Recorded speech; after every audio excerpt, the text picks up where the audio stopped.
Sejam todos muito bem-vindos à Certform Escola de Formação Prática. O meu nome é Miguel Fragoso, eu sou economista e contabilista certificado, diretor-geral da Certform e formador em contabilidade, fiscalidade e finanças empresariais. Esta é a rúbrica Trate a Contabilidade por Tu e hoje vamos falar sobre o balanço, uma demonstração financeira, uma das demonstrações financeiras que as empresas têm que apresentar. E vamos falar sobre o balanço contabilístico, ou seja, o balanço que é obtido através dos dados da contabilidade financeira.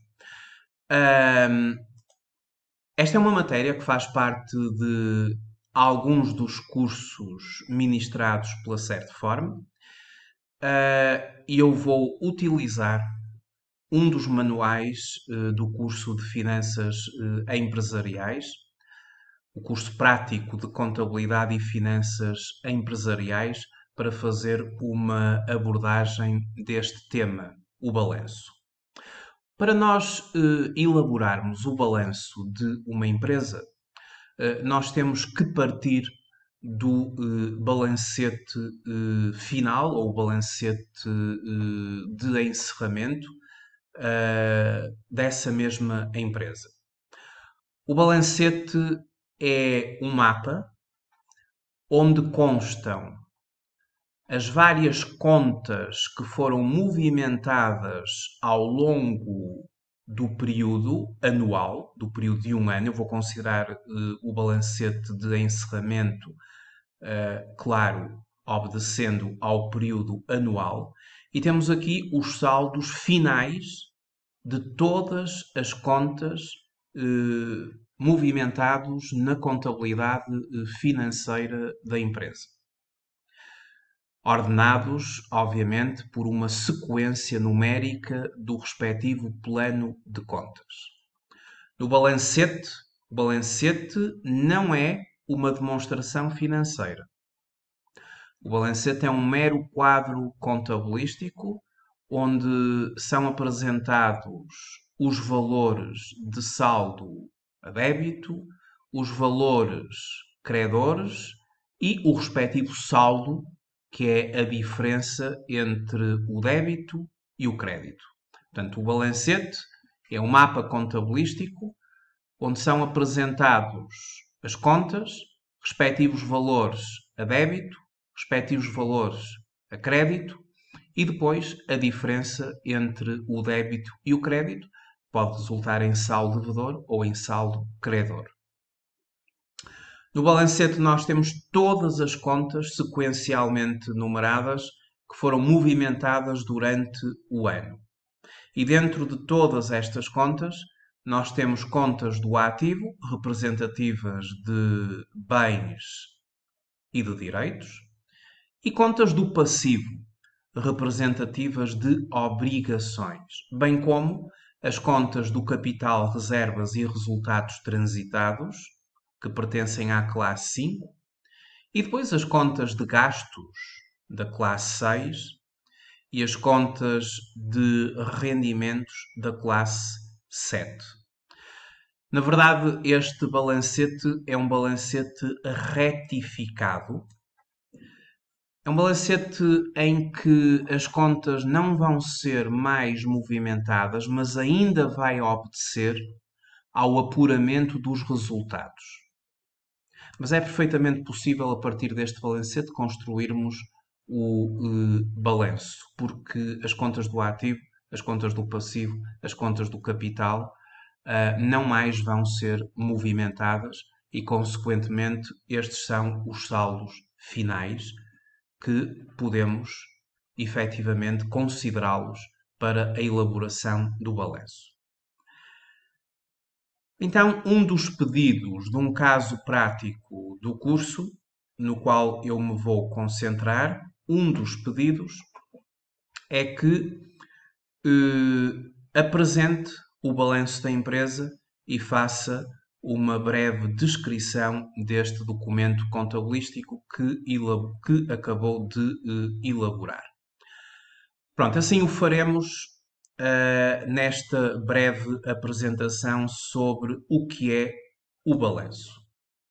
Ora, a partir do balancete e concentrando-nos nas contas do ativo, do passivo e do capital, nós elaboramos o balanço.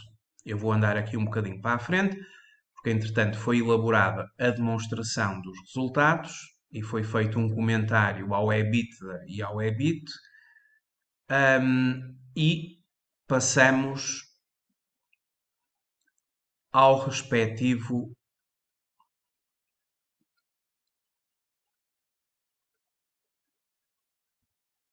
balanço.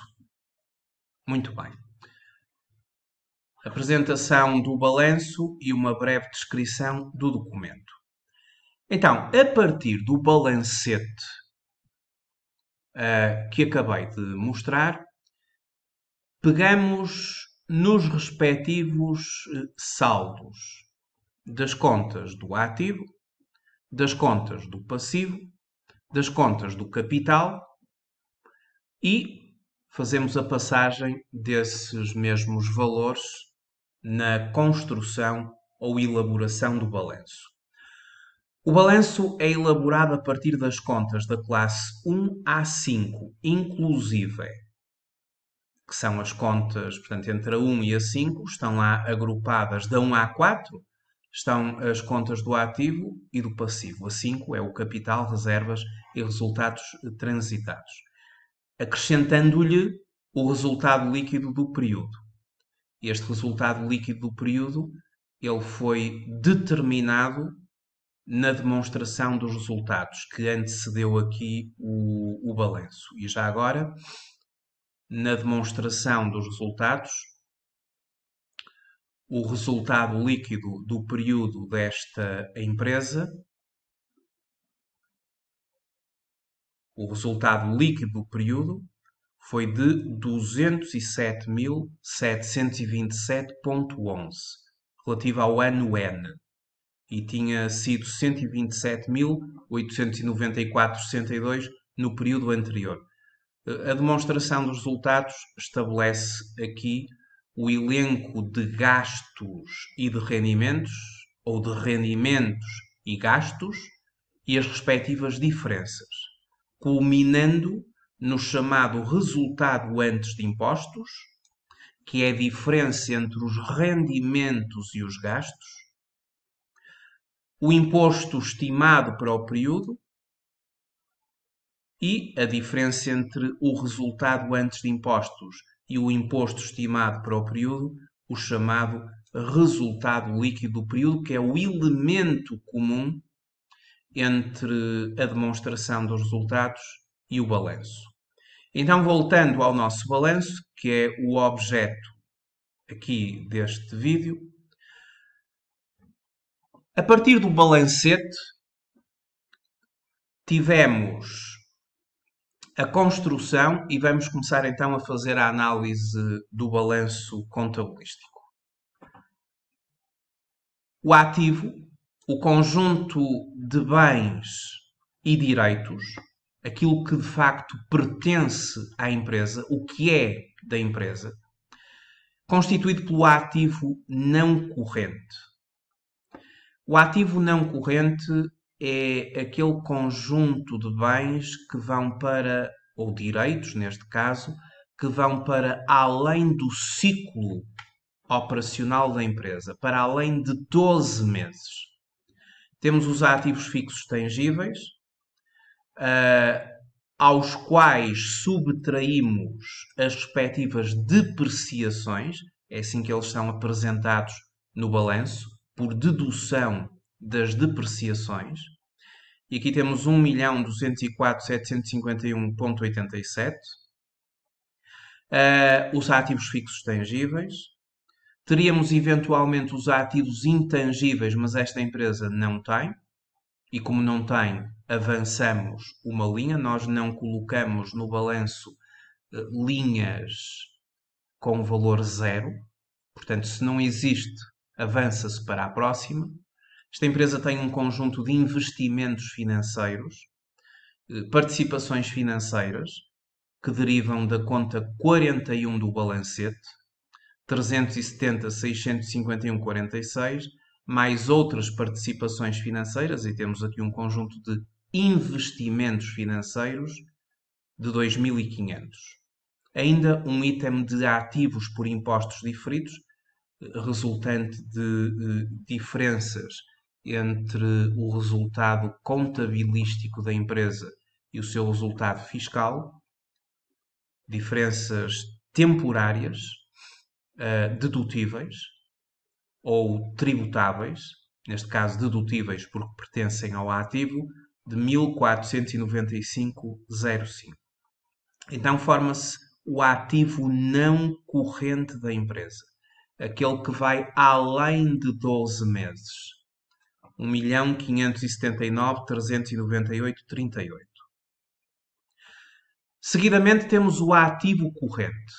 O ativo corrente é aquele cuja duração é até 12 meses. Nomeadamente, os inventários, que são, no caso, as mercadorias, corresponde à conta 321 do balancete. Eu aqui fui apurar o saldo, que no fundo é a existência final do balancete, do 215.054,59. Claro, há sempre a comparação com o período anterior. Estamos aqui numa perspectiva de comparabilidade. Apresentamos um balanço pelo menos com dois períodos, o período N e o anterior, para comparar a evolução. O item clientes. Que valor nos devem os clientes à data do balanço? Sendo que aqui temos os clientes menos as perdas por imparidade reconhecidas. 536.807,49 contra os 408.247,87 do ano anterior. Isto é aquilo que nós temos a receber de clientes num curto prazo. Porque o ativo corrente é um ativo de curto prazo. Outras contas a receber: 195.731,21 e depois caixa e depósitos bancários. 232.977, desculpem, 232.973,64. Isto totaliza 1.180.556,93, somando o ativo não corrente. Com o ativo corrente, temos o total do ativo, que nesta empresa do período N são 2.759.965,31. Nós temos uma perspectiva no balanço de que, à medida que vamos avançando os itens, aumenta o grau de liquidez. Eu já vou explicar o que é o nível de liquidez ou o grau de liquidez. Percebe-se perfeitamente que o grau de liquidez máximo, que é aquela capacidade de transformar em dinheiro, está no seu expoente máximo em caixa e depósitos bancários. Enquanto que em ativos fixos tangíveis teríamos em primeiro lugar que vender os equipamentos para depois os transformar em dinheiro. E portanto há um nível crescente de liquidez à medida que avançamos item após item. No capital próprio, temos o capital realizado de 200.000 euros. Tem a ver com a realização dos acionistas em ações ou dos sócios, se for uma sociedade por cotas. A constituição de reservas legais, que são obrigatórias, de 40.000. Outras reservas de 313.841,57. Resultados transitados de períodos anteriores de 618.414,01 positivos. o que é muitíssimo bom relativamente a esta empresa.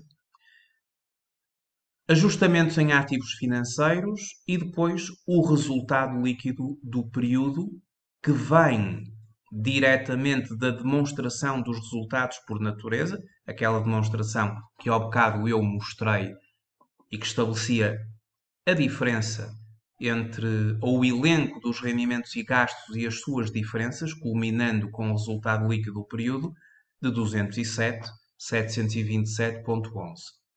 O capital próprio da empresa totaliza 1.478.101,77, comparando com o resultado inicialmente realizado. Portanto, há aqui uma grande evolução da empresa após os seus anos de atividade.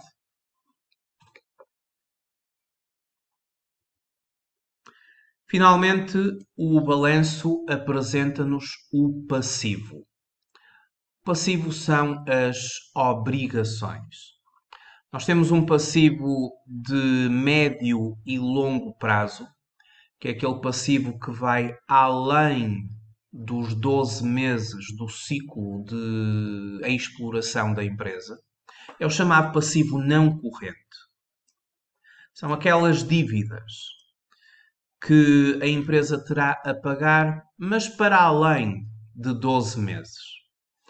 Temos aqui financiamentos obtidos.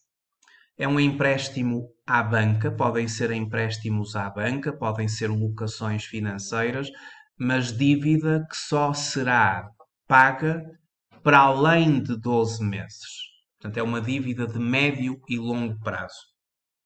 652.809,45. E depois temos passivos por impostos diferidos. Aqui tem a ver com diferenças entre resultado contabilístico e resultado fiscal, e são diferenças temporárias tributáveis, daí serem consideradas passivos, 59.306,94. O passivo não corrente, ou seja, aquela dívida de médio e longo prazo, aquela dívida que vai para além dos próximos 12 meses, é de 712.116,39. Quanto ao passivo corrente do balanço, este passivo corrente espelha aquilo que a empresa vai ter que pagar já no período de 12 meses. Já no próximo mês, já nos próximos 12 meses, a empresa terá que pagar a fornecedores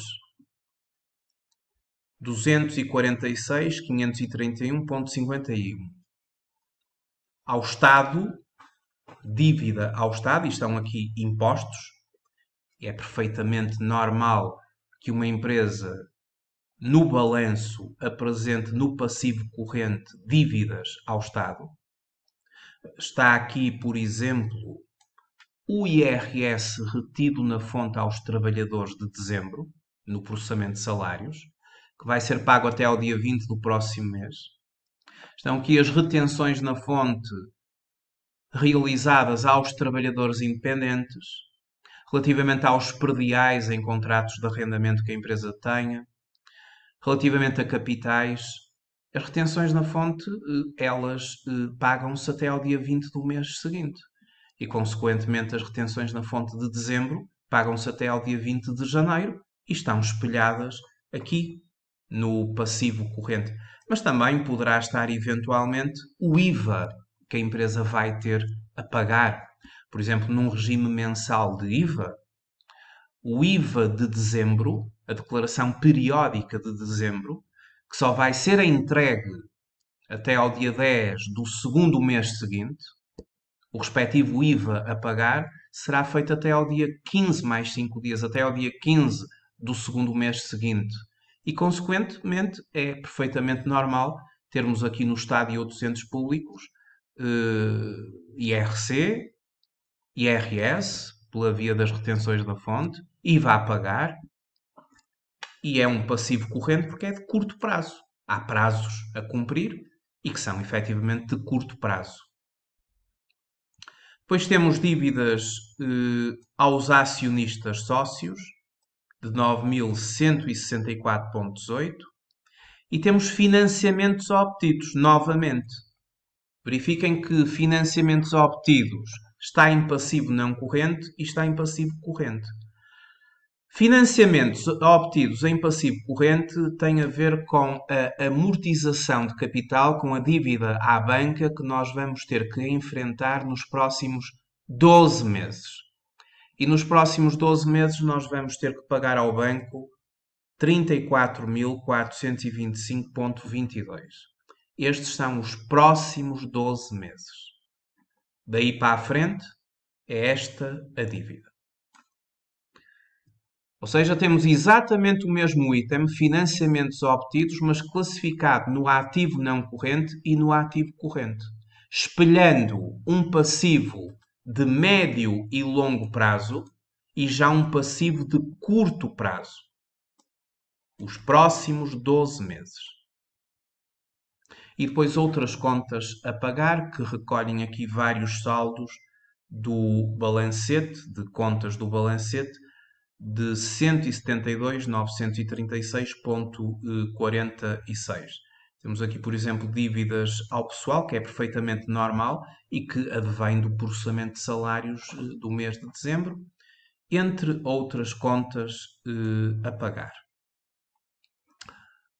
O total do capital alheio, ou o total do passivo, entre o passivo não corrente mais o passivo corrente, os dois forma 1.281.863,54.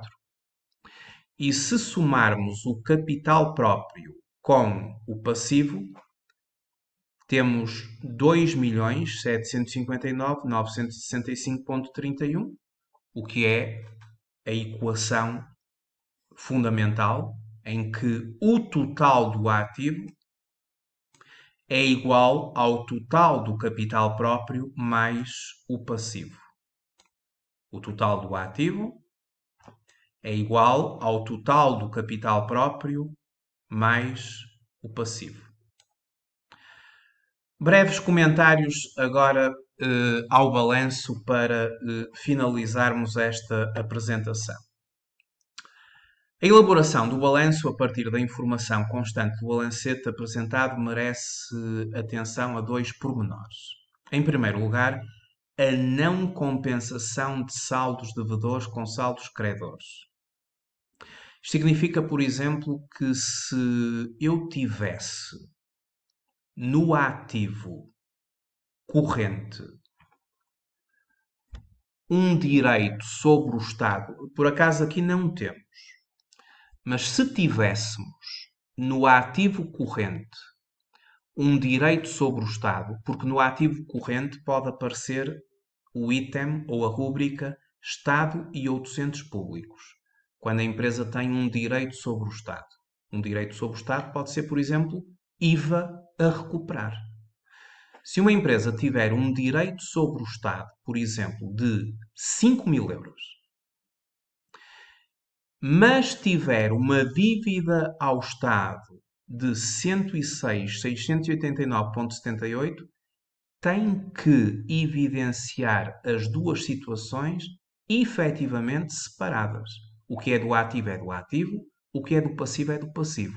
E não pode haver compensação, ou seja, subtrair o ativo ao passivo e evidenciar no lado maior. Por exemplo, se no Estado eu tinha a meu favor 5.000 e se tenho a favor do Estado em passivo este valor, vamos fazer a diferença e vamos pela diferença colocar no passivo onde é maior. Isso não é permitido. Se eu tenho no ativo um direito sobre o Estado de 5.000 euros, ele vai aparecer aqui junto do ativo corrente 5.000 euros. Ele representa, por exemplo, o IVA a recuperar. Se por outro lado eu tenho dívidas ao Estado, elas aparecem no seu lugar próprio, pelo seu valor em passivo. Não há compensação. No ativo eu coloco o que é do ativo, no passivo o que é do passivo. Outra situação é a discriminação entre débitos e créditos a curto prazo correntes e a médio e a longo prazo não correntes, consoante se vençam a menos ou a mais de um ano da data a que se reporta o balanço, respectivamente. Tal informação reporta sobretudo aos contratos de financiamento e de leasing, sendo de médio e de longo prazo não correntes, todas as quantias que se vençam para além de 12 meses da data a que se reporta o balanço. Estando o balanço estruturado em grandes grupos de itens, é fundamental para uma correta análise financeira, na vertente do equilíbrio financeiro, que haja rigor nos valores realizáveis e exigidos. Por exemplo, a conta 25 financiamentos obtidos, ela apresenta um passivo de 687.234,67. Este passivo teve que ser dividido em dois grupos. O passivo não corrente, as quantias que se vençam para além de 12 meses da data a que se reporta o balanço, ou seja, 652.809,45, foi o que foi colocado no passivo não corrente, para além de 12 meses. A dívida à banca além dos próximos 12 meses. E depois o passivo corrente, que são as quantias que se vencem já nos próximos 12 meses, ou até 12 meses, que é o curto prazo. 34, 425, 22 foi o que constou aqui em financiamentos obtidos, o respectivo valor que eu sei que vou ter que pagar à banca durante o próximo ciclo da exploração, os próximos 12 meses. A equação fundamental do balanço. O total do ativo é igual ao total do capital próprio mais o passivo. Ora, aqui está, conforme os dados do balanço. Ou então, uma mera equação, o capital próprio é igual ao ativo menos o passivo, o que neste caso é um valor positivo na nossa empresa. O total do capital próprio é de 1.478.101,77, que no fundo é a diferença entre o total do ativo menos o total do passivo. Nós chamamos ao capital próprio as aplicações de fundos ou o investimento, e que terá que ser igual às origens de fundos ou ao financiamento. O balanço é um documento contabilístico que expressa a situação financeira de uma empresa em determinada data. O conjunto de bens e direitos constitui o ativo, o conjunto das obrigações constitui o passivo. O ativo, lembrem-se do valor do total do ativo e o total do passivo. O capital próprio e o passivo representam as origens de fundos. O ativo representa as aplicações de fundos. Então, as origens de fundos, representadas pelo capital próprio e pelo passivo, e as aplicações de fundos, representadas pelo ativo. Na ótica financeira, o ativo corresponde às aplicações de fundos ou investimento. Estes bens e direitos da empresa são financiados quer por capitais próprios, quer por passivos, que são chamados capitais alheios. Por isso também se designa a segunda parte do balanço como as origens de fundos ou o financiamento.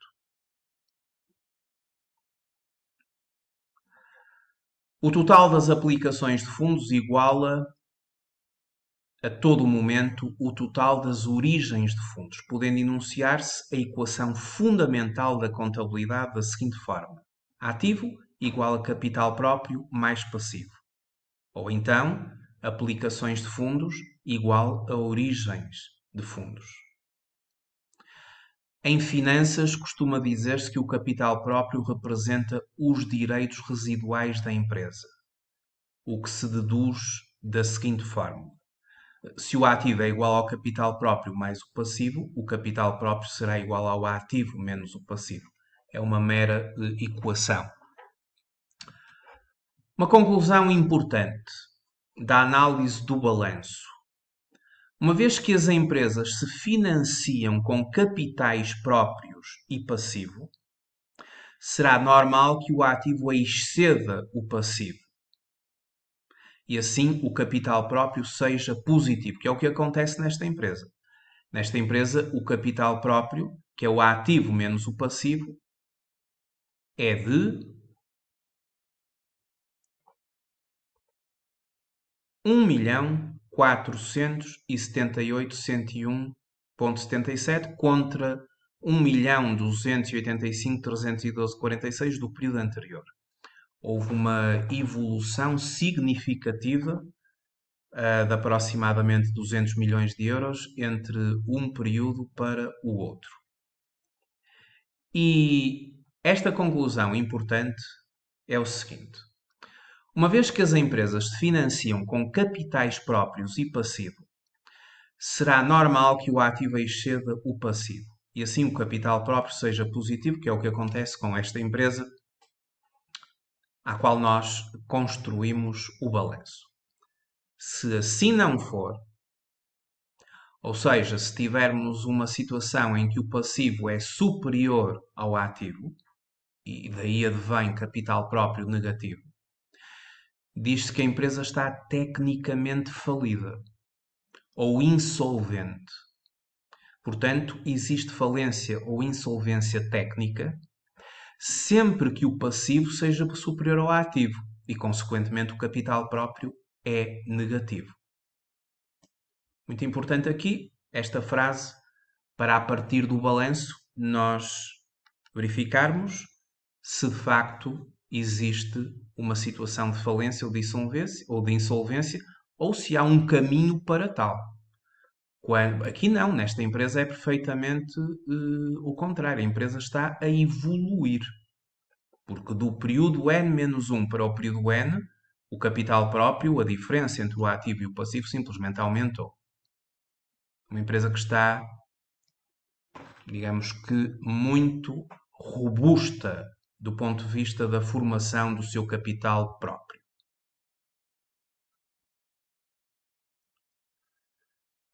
O primeiro membro do balanço é constituído pelo ativo, que se subdivide em dois grupos. Já vimos o ativo não corrente, que no caso desta empresa é 1.579.398,38, corresponde a aplicações de capital a longo prazo, ou seja, com prazo superior a 12 meses, em ativos tangíveis, intangíveis e financeiros. Esta empresa concreta, a aposta foi em tangíveis e em financeiros, como vimos.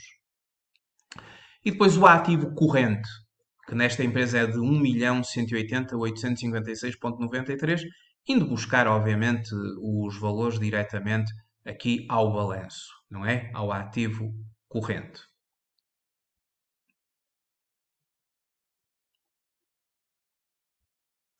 Corresponde às aplicações de capital de curto prazo.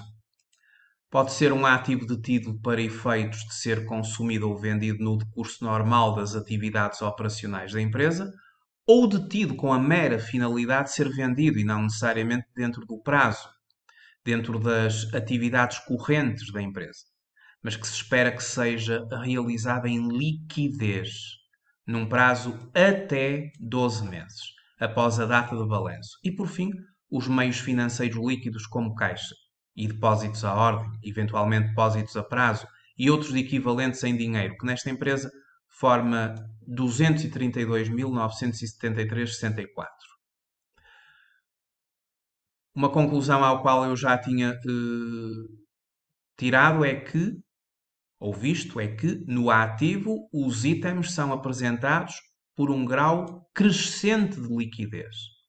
Liquidez é a facilidade de um ativo ser transformado em dinheiro, sem perdas significativas no seu valor. Quanto à segunda parte do balanço, ele aparece organizado pela ordem de contas homogéneas. Em primeiro lugar, o capital próprio, que é o capital realizado, as reservas legais, as outras reservas, os resultados transitados, o resultado líquido do período, que é aquele elemento comum com a demonstração dos resultados, e aqui formou 1.478.77, como já vimos, e depois o passivo, que é constituído por 1.281.863,54. O passivo corresponde ao capital alheio, ou dívidas que a empresa tem a pagar, e que são apresentadas em dois subgrupos. O passivo não corrente, que são as dívidas a pagar cuja exigibilidade ocorre para além de 12 meses, e o passivo corrente, que no caso deste balanço o valor é de 569,15, as dívidas a pagar cuja exigibilidade ocorre até 12 meses na data de balanço. Por isso, o passivo corrente é aquele passivo de curto prazo. O passivo não corrente é o passivo de médio e longo prazo. As rúbricas do balanço apresentam-se organizadas por um grau crescente de exigibilidade. Um grau crescente de exigibilidade. A seguinte figura mostra como o balanço contabilístico está organizado de acordo com o sistema de normalização contabilística. Ele está organizado no ativo não corrente, 1.579.398,38 no caso do nosso balanço, o chamado non-current assets, o ativo corrente de 1.180.566,93, current assets, o ativo total de 2.759.965,31 e que corresponde às aplicações de fundos.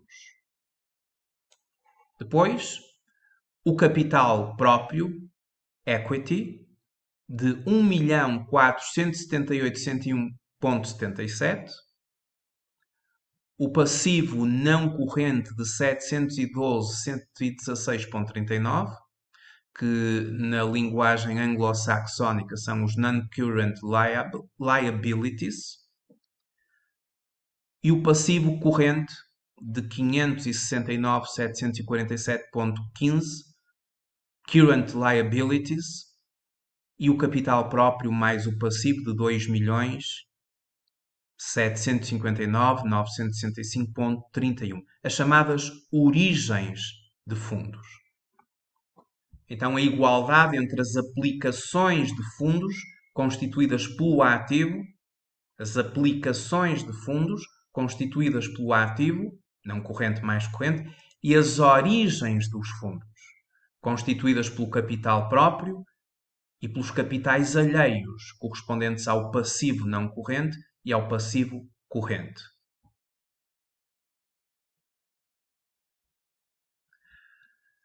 O grau de exigibilidade é o maior ou menor prazo em que as contas de obrigações devem ser pagas pela empresa. E no balanço contabilístico, as rúbricas do passivo são classificadas pela ordem crescente de exigibilidade.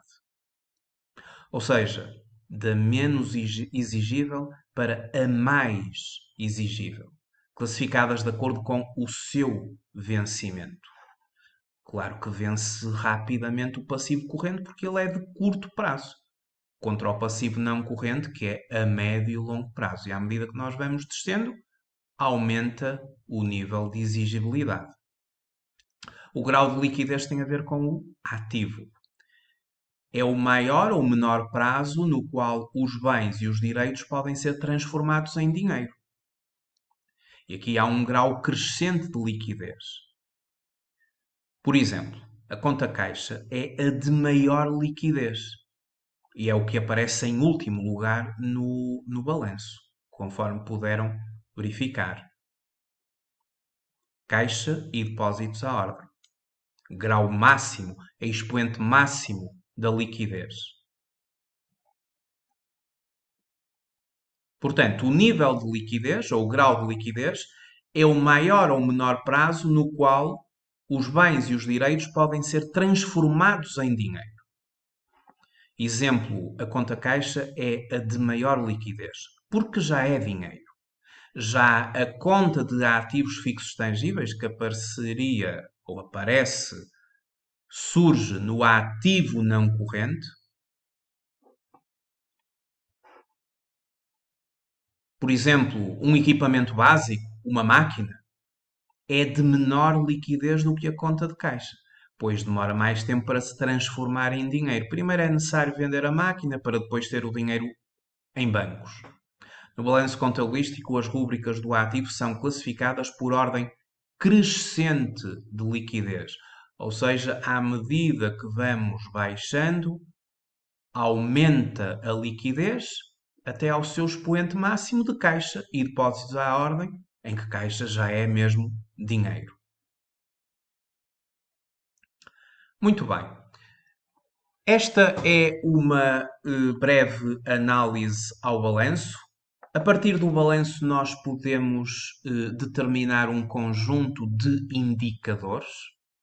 Eu tenho aqui 3 indicadores e para finalizar, indicadores como rácios, como relações que nós estabelecemos entre grandezas do balanço ou da demonstração dos resultados, ou até intervindo as duas demonstrações em grandezas combinadas. Eu aqui tenho, nesta empresa, o cálculo de rácios de endividamento. Por exemplo, o rácio da autonomia financeira. A autonomia financeira é o capital próprio a dividir pelo ativo. Ou o capital próprio a dividir pelo capital próprio mais o capital alheio, ou capital próprio mais o passivo. Já que o capital próprio mais o passivo é o ativo. Lembrem-se da equação. No caso desta empresa, e indo ao balanço buscar os respectivos valores, a autonomia financeira, que é o capital próprio a dividir pelo ativo, vezes 100 para dar uma percentagem.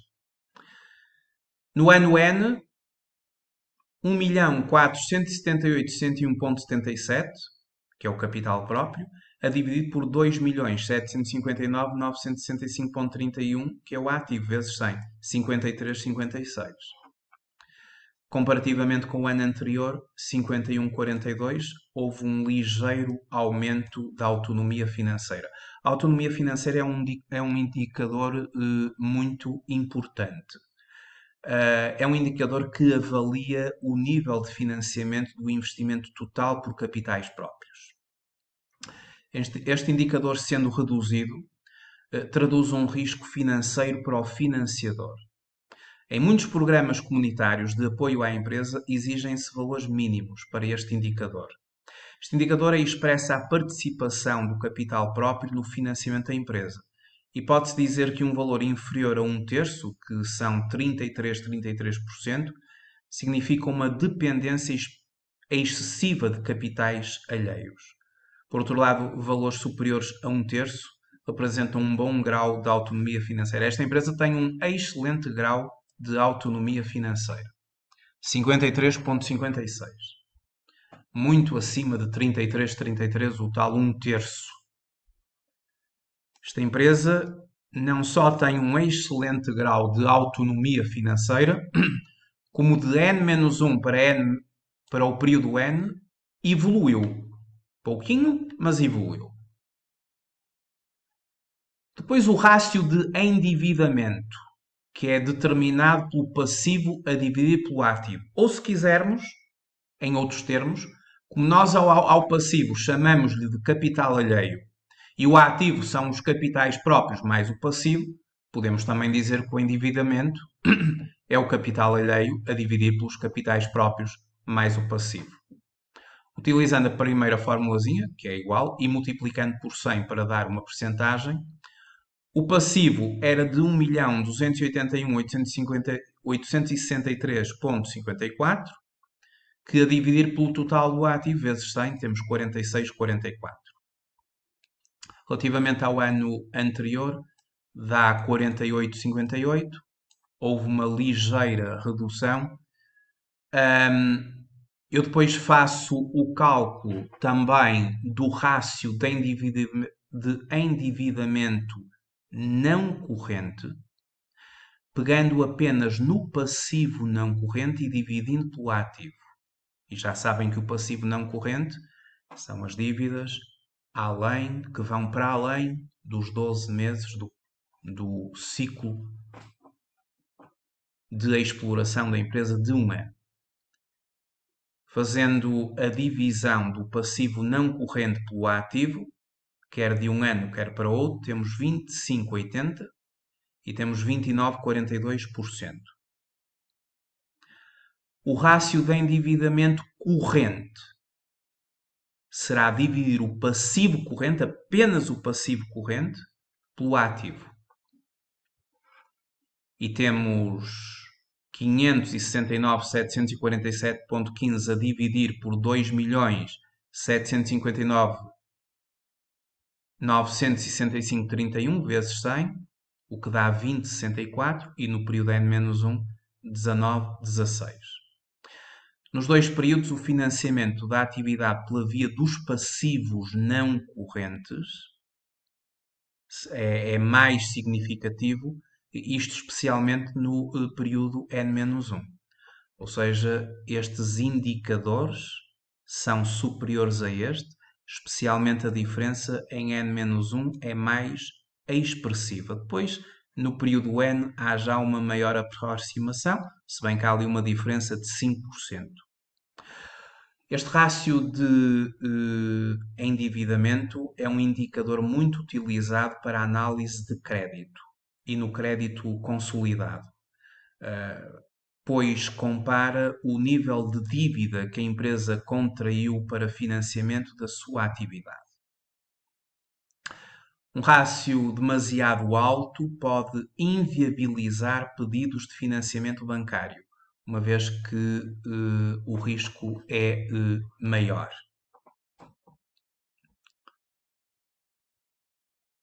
Finalmente, o rácio de solvabilidade, que é mais um dos indicadores que nós podemos aferir a partir ou calcular a partir das grandezas do balanço. A solvabilidade é o capital próprio a dividir pelo passivo. O rácio de solvabilidade visa a capacidade que a empresa tem em solver, ou seja, pagar os seus compromissos a médio e longo prazo, e deverá ser superior a 0,5. Quanto é que dá no caso a nossa empresa? Já agora, um valor muito baixo de solvabilidade pode indicar uma grande fragilidade da empresa a nível económico ou financeiro, levantando dúvidas sobre o futuro da empresa. Dividindo o capital próprio pelo passivo, no caso da nossa empresa, relativamente ao ano N, o capital próprio era de 1.478.177 e o total do passivo 1.281.863,56, o que dá 1,15, muito acima dos 0,5.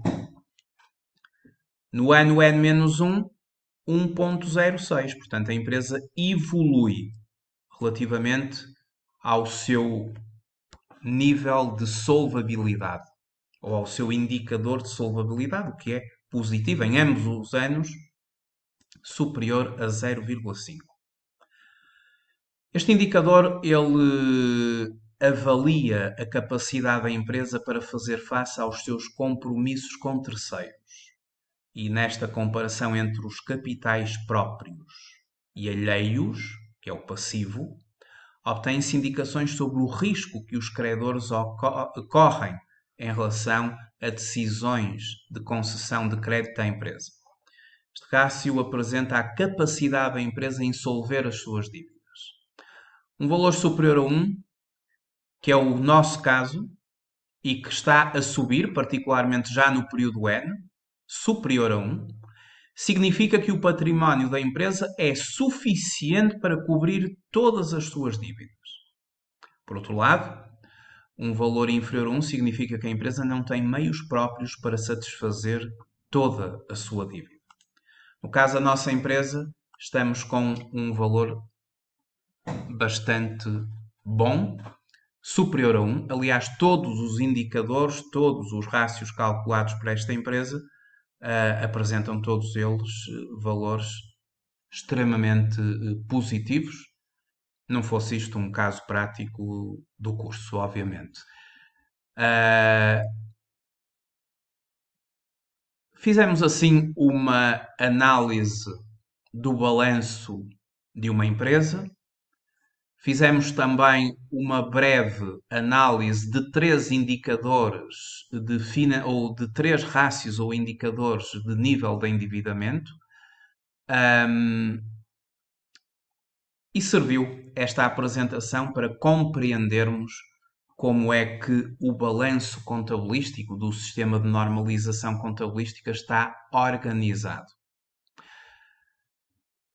Fica então assim mais uma apresentação da rúbrica Trate a Contabilidade por Tu, desta vez dedicada ao balanço, à sua interpretação, a alguns indicadores que nós podemos aferir do balanço contabilístico, sendo que, na certa forma, nós temos ou desenvolvemos um conjunto de cursos, quer pela via e-learning, quer pela via live streaming, quer pela modalidade presencial, onde estas matérias são amplamente desenvolvidas.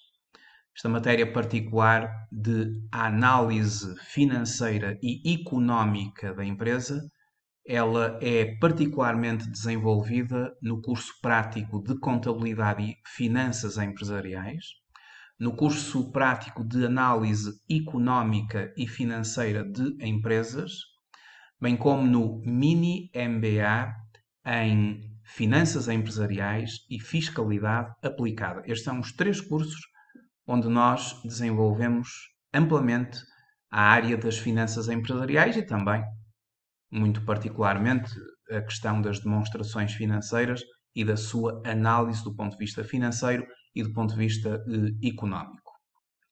Nós tivemos aqui um balanço contabilístico, mas nos cursos nós evoluímos deste balanço para o balanço funcional e para a demonstração dos resultados funcional, que efetivamente é aquela que mais nos vai dar vantagens do ponto de vista de analisar a empresa na perspectiva financeira e na perspectiva económica. E nessa evolução do balanço contabilístico para o balanço funcional, nós temos que fazer um conjunto de ajustamentos para termos um balanço, digamos que mais adaptado à análise económica e à análise financeira da empresa. Um balanço, no caso da análise financeira, uma demonstração de resultados, no caso da análise económica. E fazendo essa passagem do contabilístico para o funcional, nós vamos ter bastantes vantagens e vamos afinar bastantes elementos que nos vão dar uma melhor análise da empresa, um melhor diagnóstico económico e financeiro da empresa. Muito obrigado por terem visualizado este vídeo e até uma próxima oportunidade aqui no Trate a Contabilidade por Tu ou no Trate as Finanças por Tu. Muito obrigado.